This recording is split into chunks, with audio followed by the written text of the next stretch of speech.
Sadtu in Gauteng says it has always had a healthy relationship with the former Education MEC, Lesufi.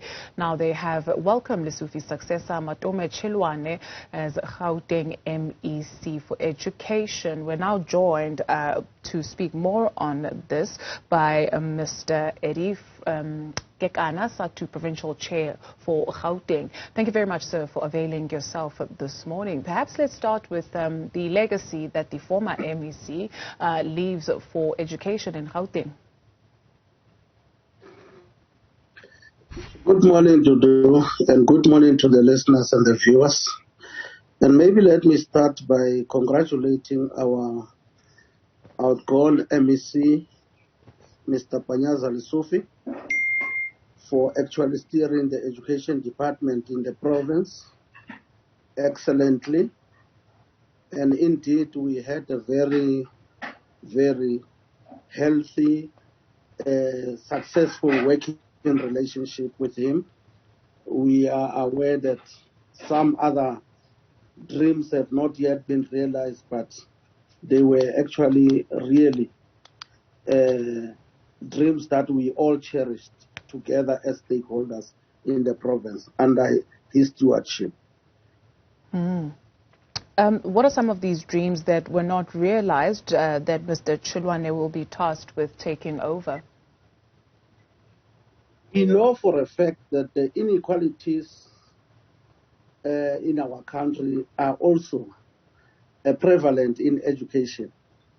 We have situations where we still have the disparities in terms of resources and any other related stuff that divides our population into two, those who have and those who have not.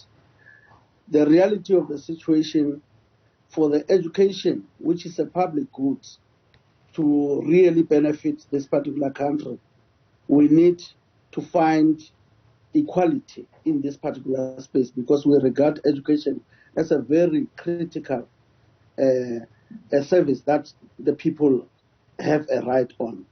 So we cannot actually, we know that our outgoing MEC, the current Premier of Gauteng, has always dreamt of actually bridging these particular inequalities, twinning the schools in the townships and in the informal settlements with those that are in the affluent areas of our province, so that now those particular gaps can actually be bridged. And we think that this is one ideal that Mr. Chiloane must still push very hard. It has not moved so much.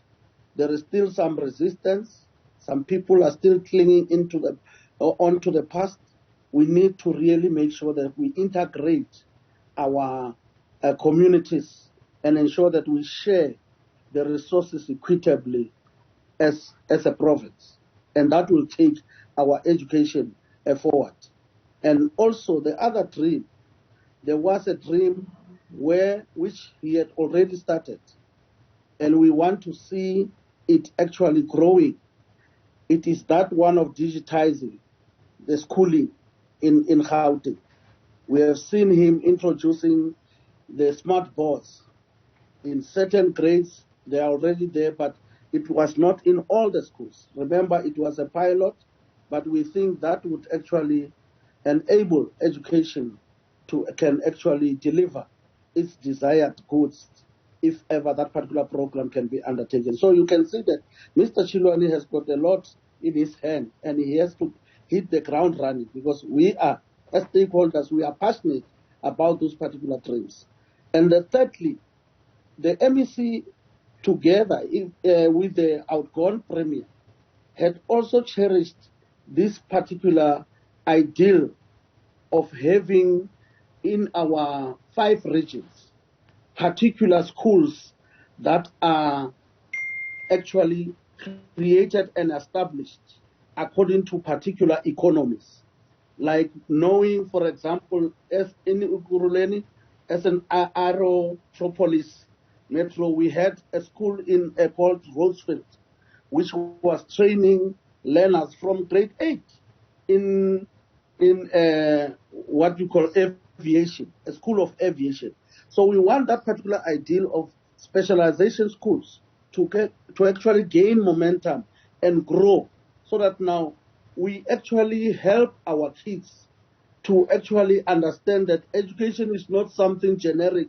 You can actually do something out of the very same environment and situation that you are in.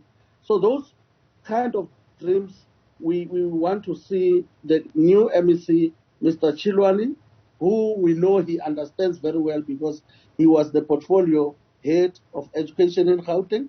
He knows what the MEC was dreaming about. So we waiting passionately to work with him to advance those particular dreams. So, Mr. Kekana, you have highlighted in terms of priority, equality transformation, digitization at schools, specialization at schools. What about the issue of teacher safety, which is something that no doubt your members would be worried about, which is underpinned by discipline in schools? We've seen a number of teachers being attacked at their places of work. Yeah, we are aware that is a major problem because unlike, in the past, where schools could actually be regarded, even criminals, when they were running away, they would run into a school knowing that they are safe. Nowadays, it's a different kind of a situation. And I want to attribute that to society as a whole, that we need to change the mindset, we need to change the outlook of the society, because it cannot be correct that we have this kind of problems like ill discipline that is actually rising in our schools, and these particular attacks on teachers at school.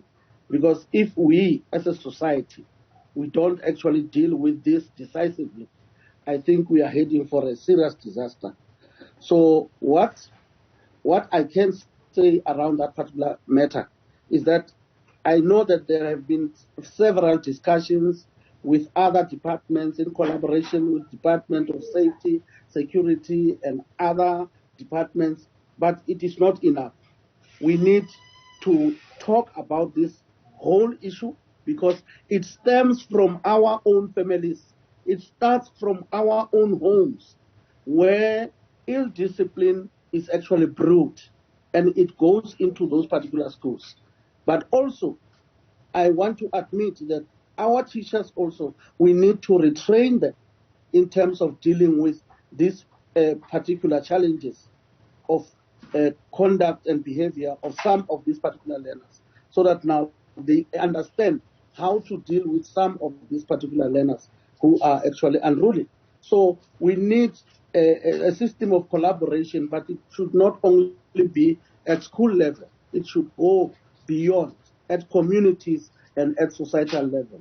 So I think that particular thing is a very serious tone that needs all of us, inclusive of you. You need to actually try to portray positives around how society should actually coexist amongst each other.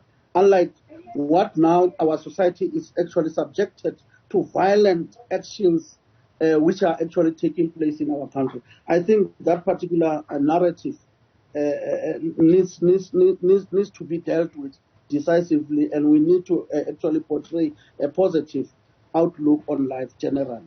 So it's a major